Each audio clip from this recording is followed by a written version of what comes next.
Paul, how disappointing is this afternoon for everybody in the Stanley camp? Yeah, very disappointing. We come here with big expectations. We were looking for 3 points, to be honest, and they didn't really offer a lot really for the home side, and we're just really disappointed the way we've conceded. We cleared the corner and then it's come back out, and they've got into the secondary, and it's really disappointing. And again a free kick. It's like I say, we're bitterly disappointed because we felt we were always in the game. We've had a couple of spells. We started really well again, actually. We're just getting into areas and not making good decisions, and then getting caught with a sucker punch when the ball comes in the box, which is disappointing. It's a really familiar story, isn't it? Start brightly, get that setback of conceding a goal, and then you were chasing yourself all the way.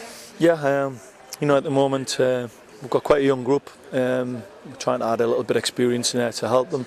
And I think they're quite fragile in terms of that mentality. I think if we go one up in them when we're on top, I think we can go on and win games like we did against Chesterfield.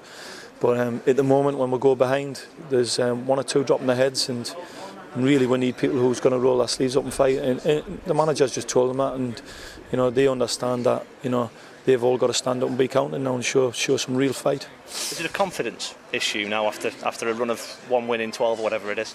Yeah, it can be, I think, and also, your mentality. You start not believing in yourself. Especially when you're younger, I think the younger lads, and the older lads are trying to help them as best they can.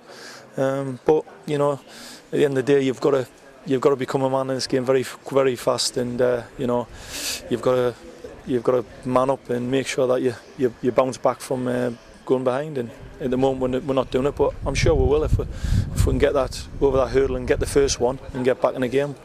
I can see it happening. You touched on the goals you conceded, crosses, set pieces. Are they the kind of basic things that if you're on a winning run you get right, and if you're on a losing run you get wrong?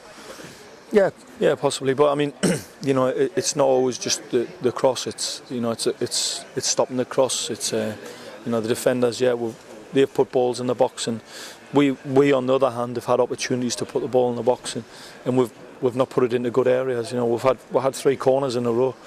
We hit the front man with every corner. And we can't affect that from the side. It's apart from going and take it yourself. But it's frustrating because. As they showed with their second goal, if you just put a ball in a good area, you've got an opportunity to go and attack it. And we've got some good height in the team, and we could possibly get something, and that's a frustrating bit, At the other end, chances few and far between. But is that down to going behind early as well, that Aldershot can afford to, defend and not take any chances because they're a goal up? A little bit of that, and a little bit of just making the right decisions at the critical time. We got ourselves into some really good areas in the first 15 minutes. We just rushed that last thing, and maybe that's because we haven't scored loads of goals of late, and it can be a confidence thing. But you just want the lads to win in good attacking areas, and they've worked hard to get in them areas. You just want them to have that little bit of composure, come up with a good delivery or try and pick someone out or a final shot. And at the moment we're just not finding that, and we need to quickly.